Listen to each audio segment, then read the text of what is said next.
Hola a todas y todos. Vamos a ver en este video los temas que nos faltan abordar de reacciones complejas. Habíamos visto en el video pasado que eran las reacciones complejas, que son aquellas que ocurren en dos o más etapas simples. O sea, a nivel molecular hay al menos dos eventos diferentes que son necesarios para que la reacción se lleve a cabo.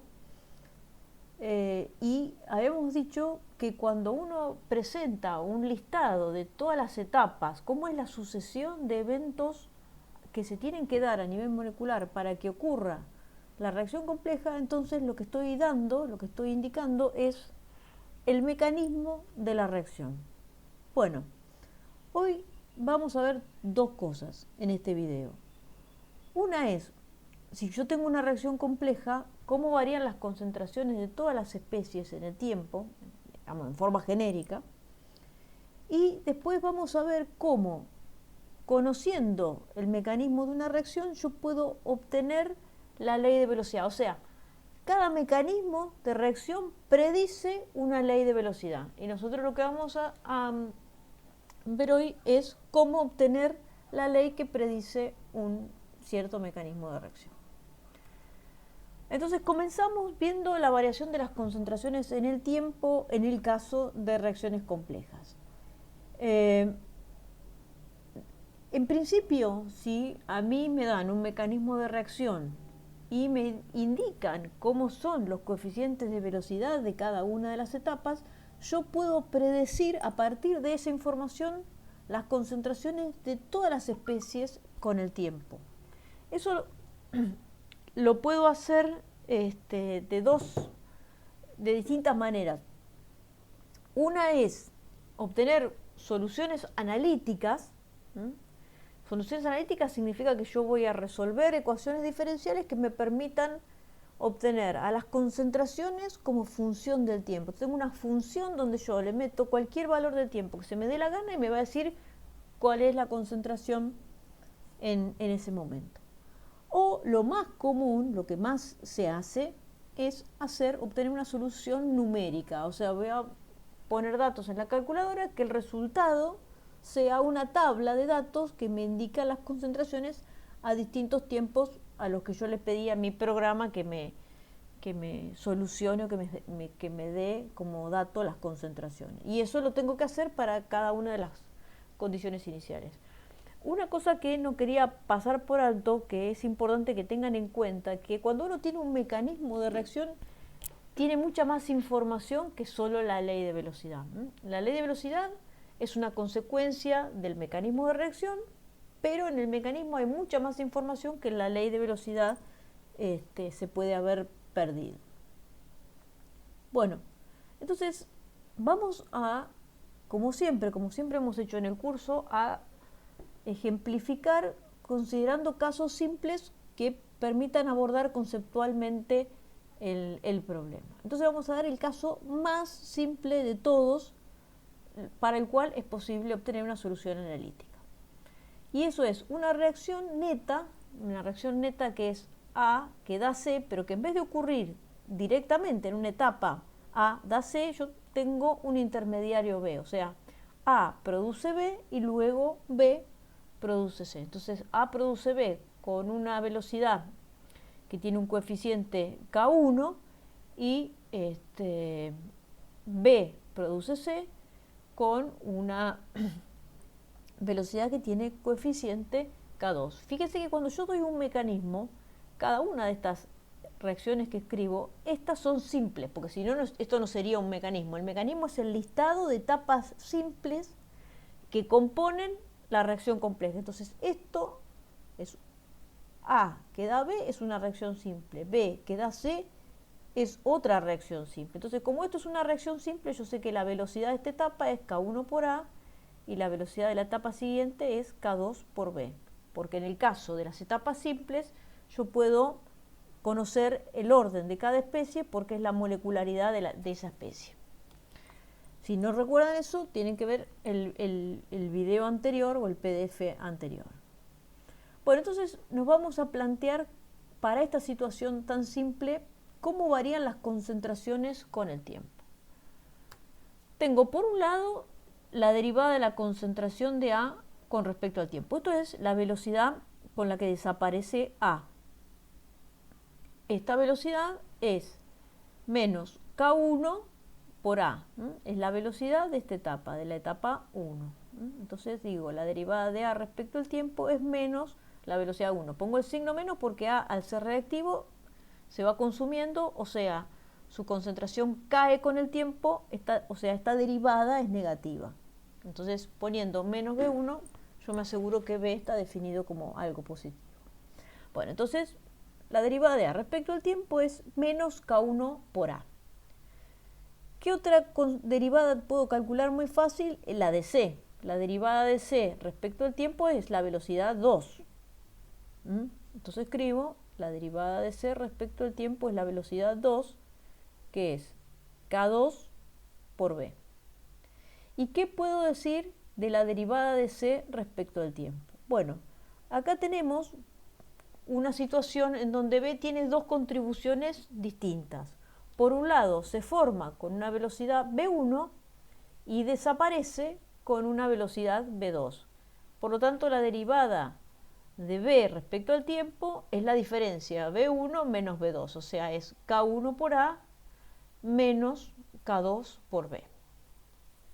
Bueno, entonces ahora fíjense que yo lo que tengo acá, si esta reacción A queda C fuera una reacción simple, necesariamente lo que desaparece de A aparece como C.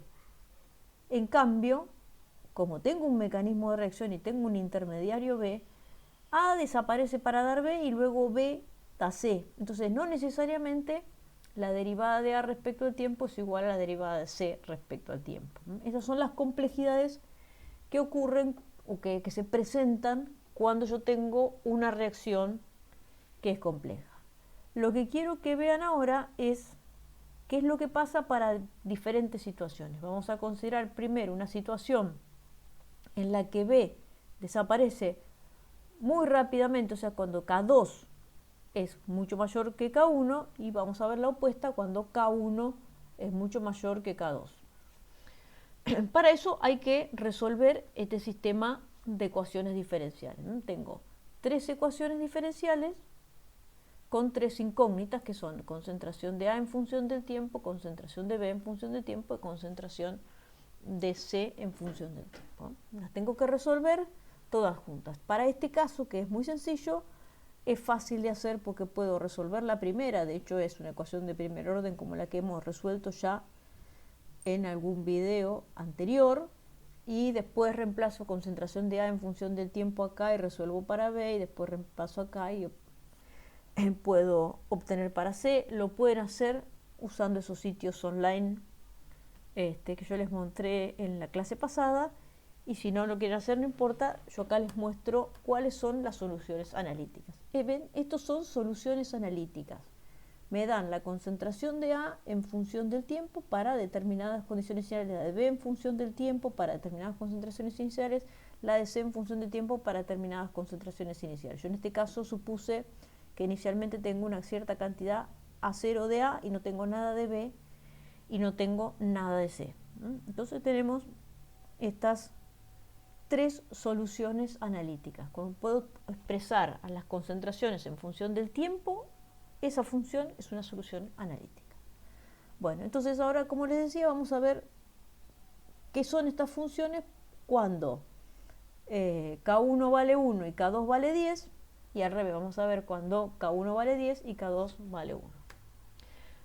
Bueno, las soluciones las tenemos acá. Fíjense que en el primer caso, cuando K2 es 10 veces mayor que K1, eso quiere decir que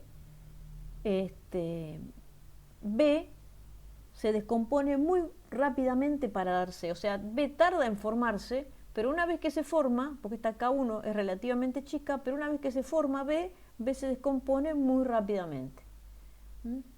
El hecho de que K2 sea mucho mayor que K1 significa que B es inestable, por eso B se descompone rápidamente, ni bien se forma un poquito de B, se descompone.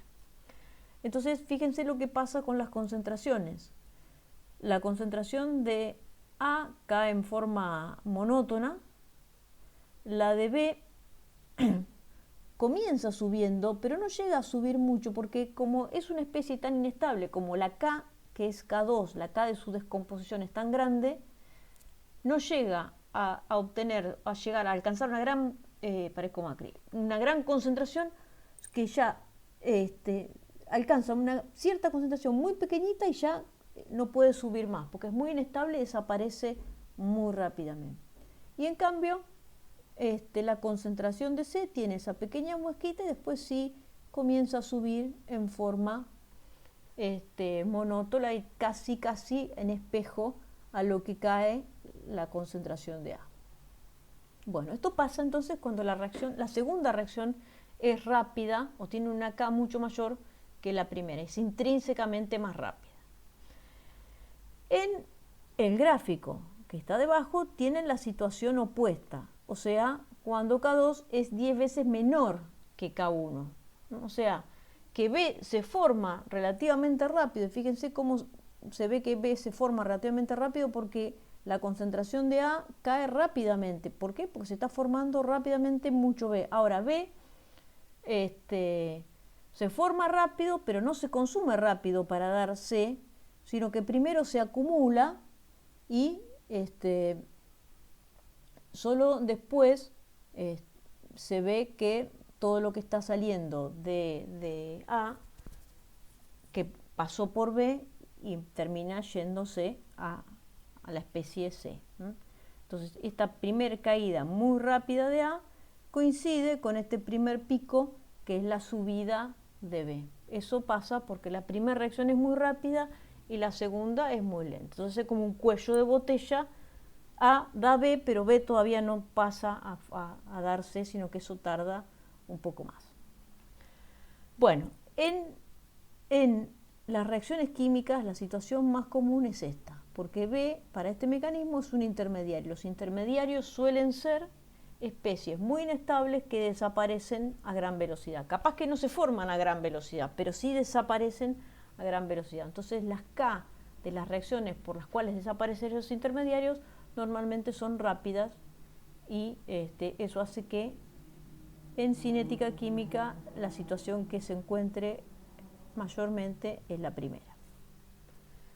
Bueno, entonces, habíamos dicho, a partir de un mecanismo de reacción es posible obtener la ley de velocidad. Para hacerlo hay diferentes estrategias o diferentes aproximaciones. Nosotros en este video vamos a ver dos aproximaciones. Una de ellas se llama la hipótesis de estado estacionario y la otra se llama la hipótesis de preequilibrio. Entonces vamos a hacer así, vamos a ver primero la hipótesis de estado estacionario, después voy a hacer un interludio para hablar de la aproximación cinética al equilibrio y después vamos a ver la hipótesis de preequilibrio y con eso cierro el video. Entonces vamos con la hipótesis de estado estacionario. La hipótesis de estado estacionario está basada en esta observación que acabo de hacer recién para el caso en el cual la velocidad con la que desaparece el intermediario es mucho mayor que la velocidad con que se forma. Y vimos que tenemos esta situación que está acá, en la que el intermediario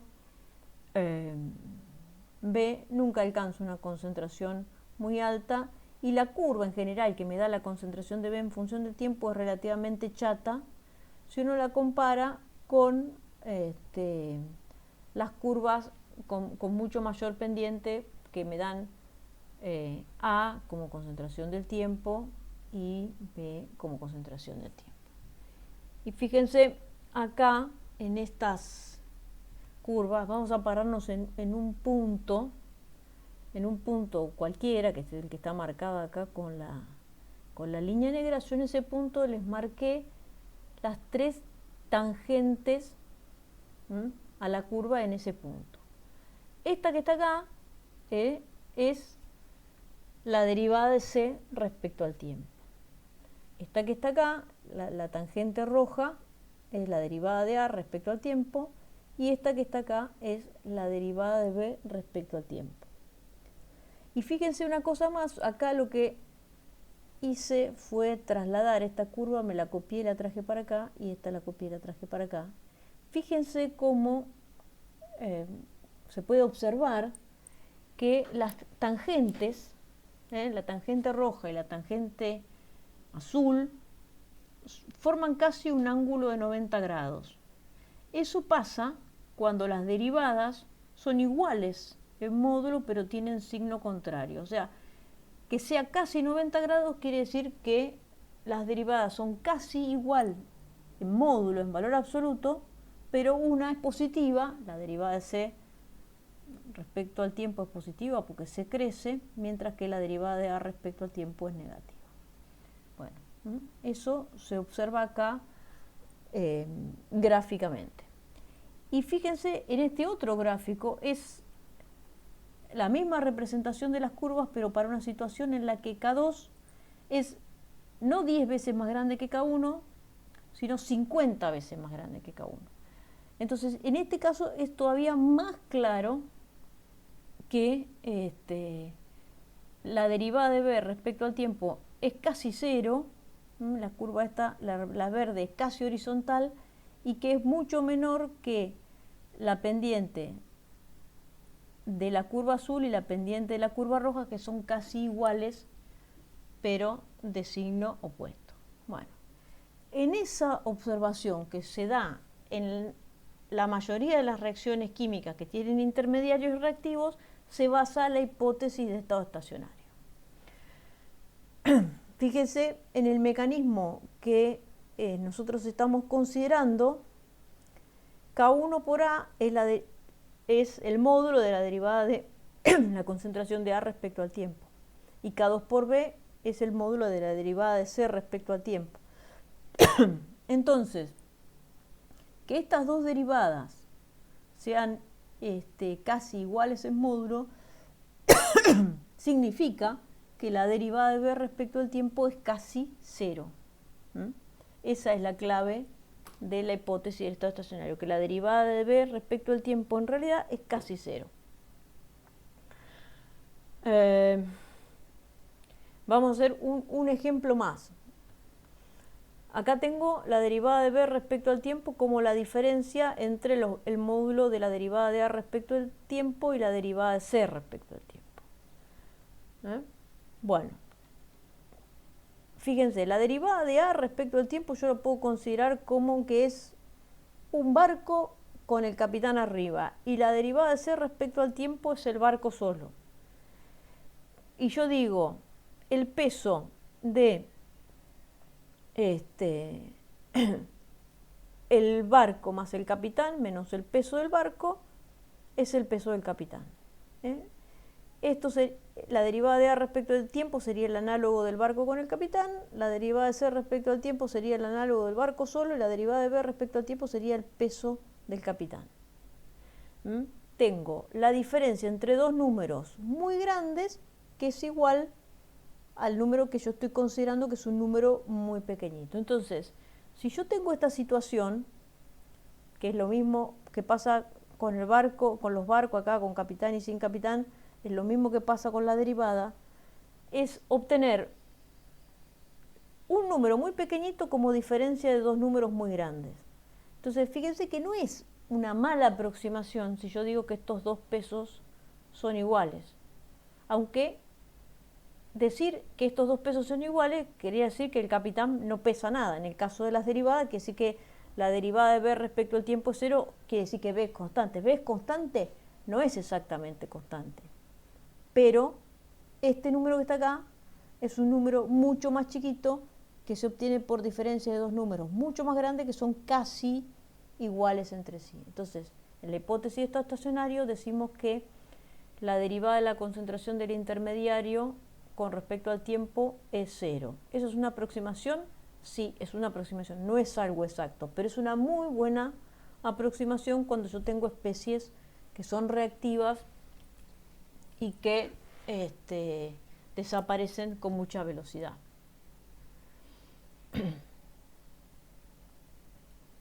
Entonces, ¿En qué se basa la aproximación de estado estacionario? En asumir que la concentración de intermediario no cambia con el tiempo. O sea, cuando yo les diga en un problema aplique la hipótesis de estado estacionario, ustedes expresan la derivada de la concentración del intermediario con respecto al tiempo, en función, bueno, les va a quedar lo que sea. En este caso queda K1 por A menos K2 por B, en otros casos va a quedar otra cosa, pero ustedes lo que tienen que hacer es esto igualarlo a cero, porque estado estacionario significa que estado estacionario para los intermediarios significa que la derivada de la concentración de los intermediarios con respecto al tiempo es igual a cero. ¿Y para qué usamos eso? Bueno, usamos esa aproximación para expresar la velocidad con la que aparece el producto en función de especies que sean estables. ¿Qué quiero decir con esto? Yo digo, bueno, ¿qué voy a definir como velocidad de reacción? Porque acá en este caso tengo dos velocidades. Tengo V1, que es la velocidad con que se forma B a partir de A, y tengo una velocidad V2, que es la velocidad con la que se consume B para formar C. Entonces, en principio B1 y B2 no son iguales. Entonces, yo tengo que definir cuál de las dos voy a elegir, y digo, bueno, voy a decir que velocidad es la derivada de la concentración del producto con respecto al tiempo. En este caso hay un solo producto. Si hay varios productos, tendrán que elegir un producto y decir, bueno, voy a definir mi velocidad como la derivada de la concentración de este producto con respecto al tiempo. Entonces, en este caso, me fijo en el mecanismo y la derivada de C respecto del tiempo es K2 por B. Esto, K2 por B, no es aceptable como una ley de velocidad. ¿Por qué no es aceptable como ley de velocidad? Porque está expresada en función de un intermediario. Y en la ley de velocidad pueden aparecer los reactivos, pueden aparecer los productos, pueden aparecer los catalizadores, pero no pueden aparecer los intermediarios, que son especies que son inestables y que no están antes de que empiece la reacción ni después que termine. Entonces, para sacarme de encima la concentración de B, es que uso la hipótesis de estado estacionario. Y vengo acá y veo que K2 por B es K1 por A, ¿no? Porque esto está igualado a cero. Entonces me queda una ley de velocidad, que me dice la derivada de C respecto al tiempo es K1 por A. Esto sí es aceptable como una ley de velocidad y es la ley de velocidad predicha por la hipótesis de estado estacionario para el mecanismo que les presenté. Bueno, una aclaración que es importante, algo dije recién y algo les dije en el video anterior. Cuando tengo este mecanismo, la reacción neta es la reacción A queda C. Si ustedes se fijan en la definición de velocidad que vimos en el video anterior, dicen velocidad es menos la derivada de A respecto al tiempo y es igual a la derivada de C respecto al tiempo. Bueno, pero en la realidad la derivada de A respecto al tiempo es B1 o menos B1 y la derivada de C respecto al tiempo es B2. Y en general esas velocidades pueden ser distintas. Esas velocidades pueden ser distintas. Pero si hay estado estacionario, solo si hay estado estacionario, entonces B1 es igual a B2, es igual a lo que yo llamé B, y se cumple, o sea, es válido hacer igualar menos derivada de A respecto al tiempo con derivada de C respecto al tiempo. Bueno, eso es entonces para aclarar lo que cuando les di el tema en el video pasado, les dije que faltaba aclarar y que esta igualdad se podía cumplir solo si tengo estado estacionario, o obviamente también si la reacción fuera elemental también se tiene que cumplir. Bueno, vamos a ver ahora un ejemplo un poquito más complejo. En el ejemplo un poquito más complejo tengo la misma reacción, A queda C, pero ahora A da B con una velocidad V1 y B puede o bien descomponerse para formar C, que es el producto, o puede ser que B se descomponga con una velocidad que ya es B menos 1, le decimos menos 1 porque es como no es como la inversa, es la inversa de la reacción 1. Entonces B puede dar A con una velocidad B menos 1. Entonces, ¿cómo cambian las ecuaciones? Tengo que plantear las ecuaciones para cada una de las especies, para cada una de las derivadas.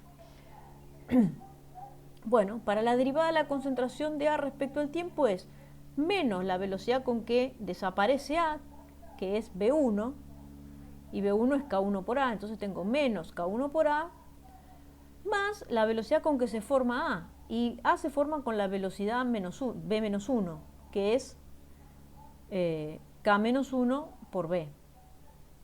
Bueno, para C es muy sencillo, es lo mismo que antes, la velocidad con que se forma C es la velocidad 2, que es K2 por B, y ahora me falta escribir para la especie B. Entonces tengo que poner B es la derivada de B respecto al tiempo, es la velocidad con que se forma B, que es la B1, o sea, K1 por A, menos la velocidad con que desaparece B. Y ahora tengo dos contribuciones. B menos 1, que es la velocidad con que B me forma A, que es K menos 1 por B, y B2, que es la velocidad con la que B forma C, que es K2 por B. Bueno, todo eso está escrito, está expresado ahí.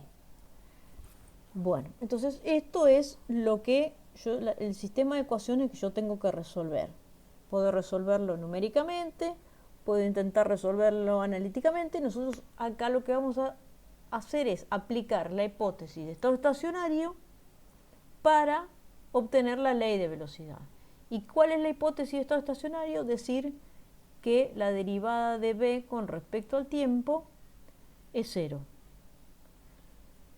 Entonces, vamos a hacer todo el desarrollo de la obtención del mecanismo. Primero tengo que definir qué es velocidad. ¿Qué defino como velocidad? La velocidad con la que me aparece el producto.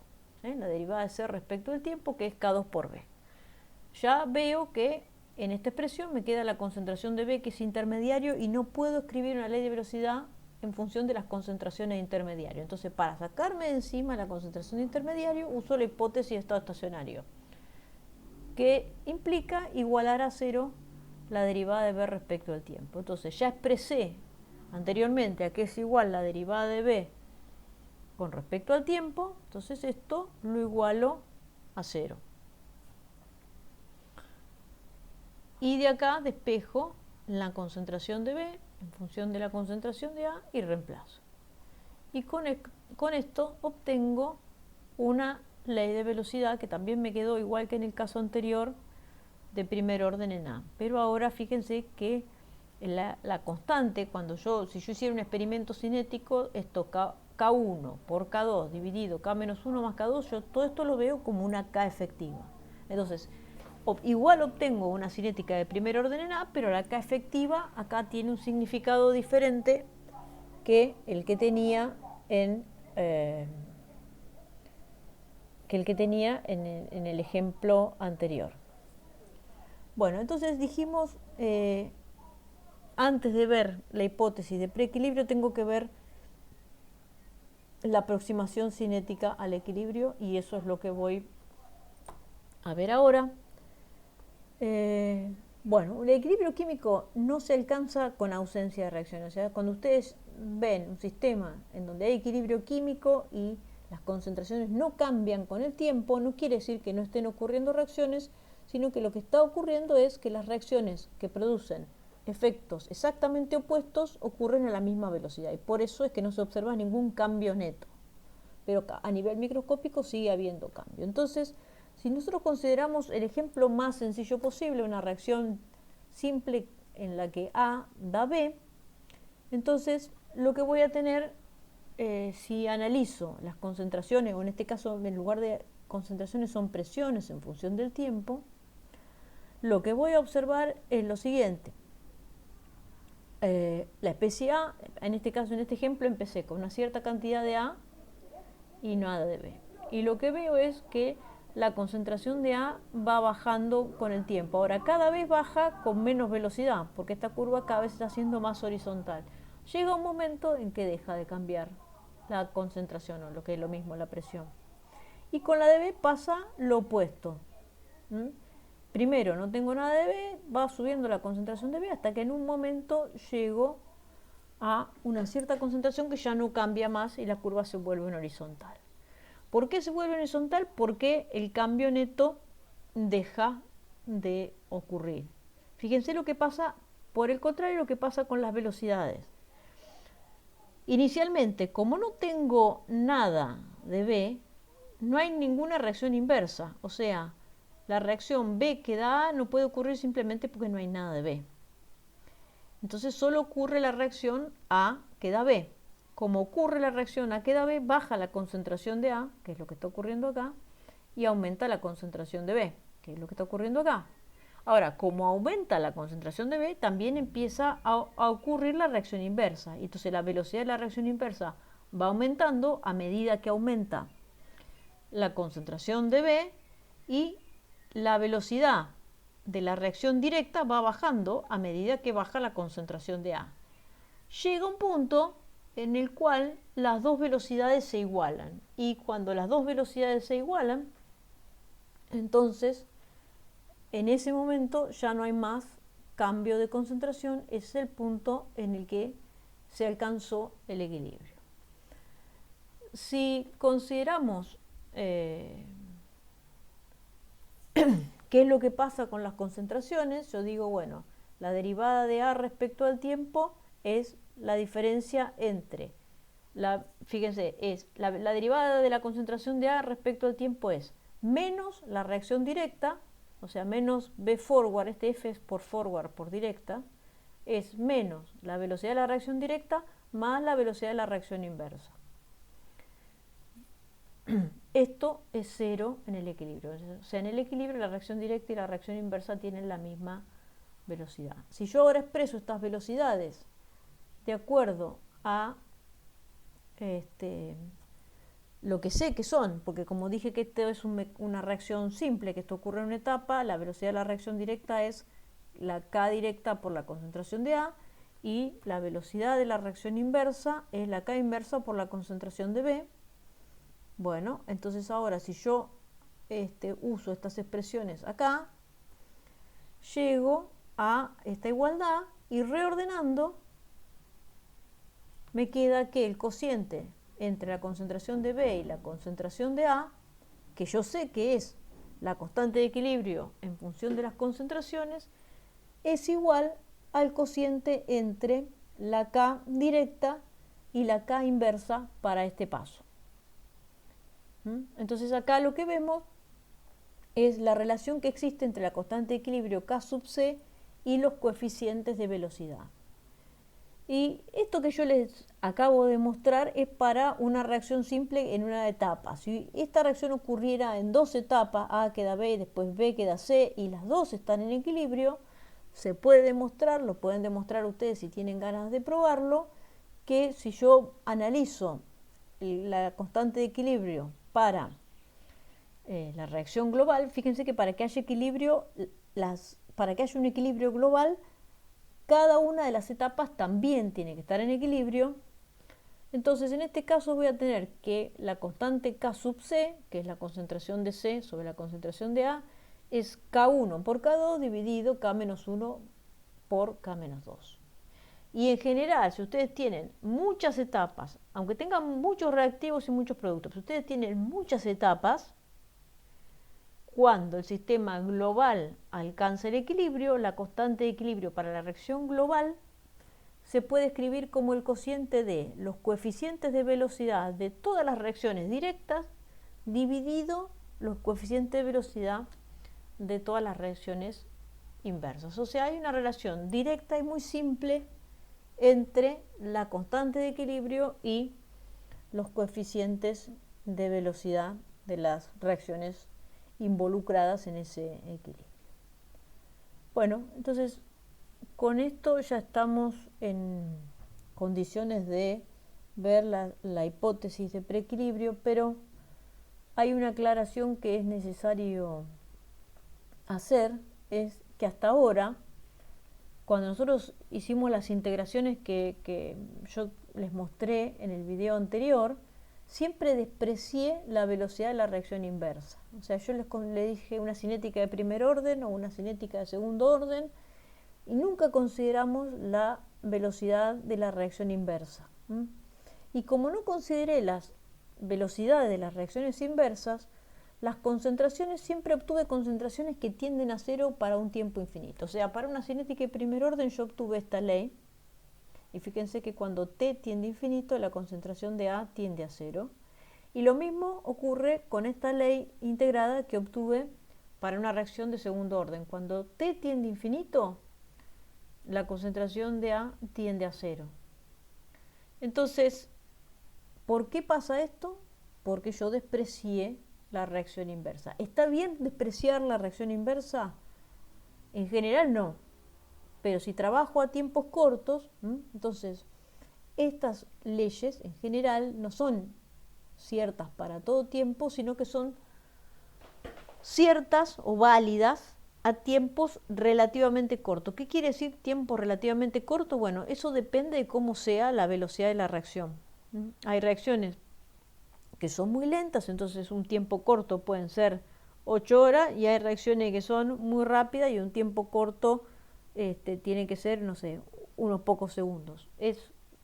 Tiene que ser un tiempo relativamente corto dependiendo de la reacción, cuán largo o cuán corto en términos humanos sea el tiempo requerido. Pero digamos, esto es simplemente para aclararles, porque por ahí a algunos les salía la duda. Fíjense que con estas leyes de velocidad a tiempo infinito nunca hay nada de reactivo y la constante de equilibrio sería infinito, y eso entraría en contradicción con cosas que hemos visto en el módulo pasado. Bueno, esa contradicción no es tal, porque estas leyes no son válidas cuando t tiende a infinito, son válidas para tiempos cortos.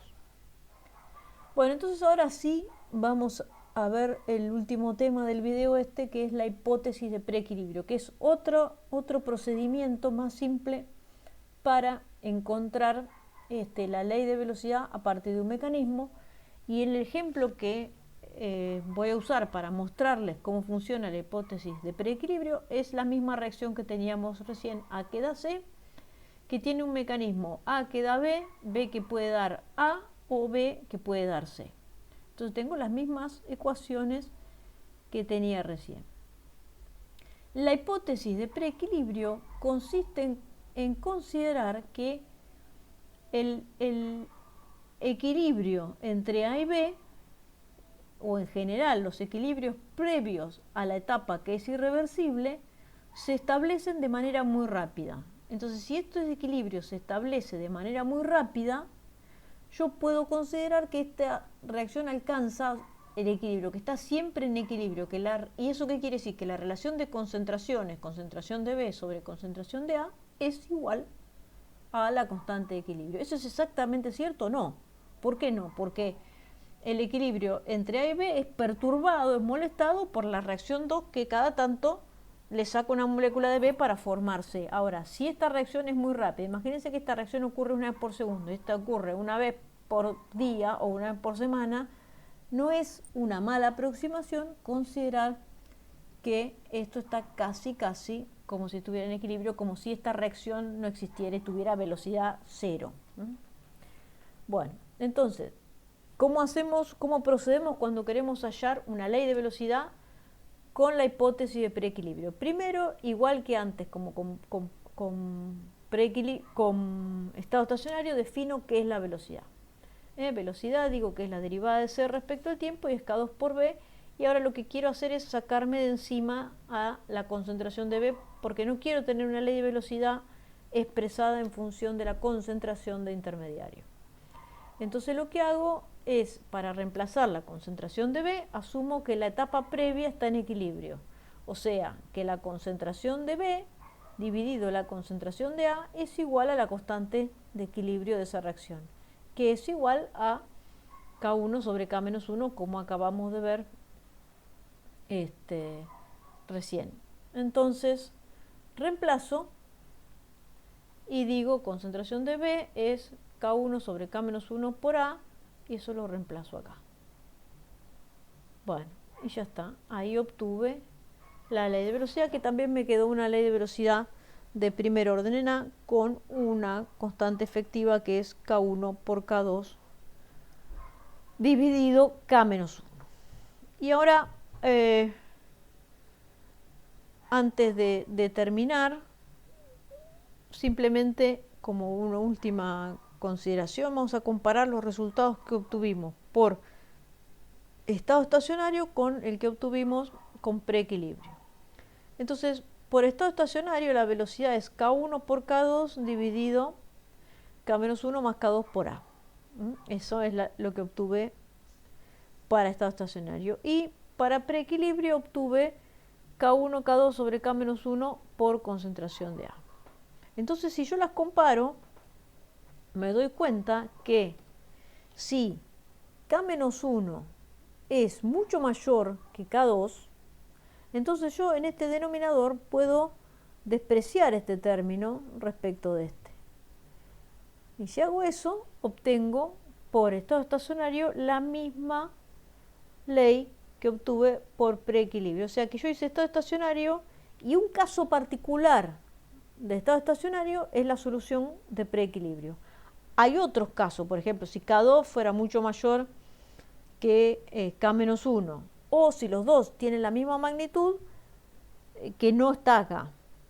O sea, preequilibrio es un caso particular de estado estacionario. O sea, usar la hipótesis de estado estacionario es más general, porque incluye como una de sus extremos a la hipótesis de preequilibrio, pero también incluye otras posibilidades. Entonces, en ese sentido es como que es mejor hacer la hipótesis de estado estacionario en vez de hacer la hipótesis de preequilibrio. Pero ¿qué pasa? El ejemplo que vimos hasta ahora es un ejemplo súper simplificado, pero a veces uno tiene reacciones donde hay muchas reacciones involucradas, o sea, reacciones complejas donde hay muchos pasos involucrados, y entonces aplicar preequilibrio es más fácil, y en determinadas situaciones, por ejemplo, los equilibrios ácido-base que se establecen en solución de forma extremadamente rápida, es una aproximación muy segura considerar que es válido preequilibrio. Entonces, en esos casos no voy a considerar estado estacionario, porque hacer algo más complicado cuando lo más sencillo es igualmente exacto y efectivo es una tontería. Entonces, en ese caso conviene hacer preequilibrio. Pero, digamos, desde un punto de vista teórico y puro, estado estacionario es mejor porque es más general que preequilibrio. Bueno, con eso terminamos este video. Nos falta para la teoría del estado de transición para que puedan hacer la siguiente guía de seminario. Bueno, hasta pronto.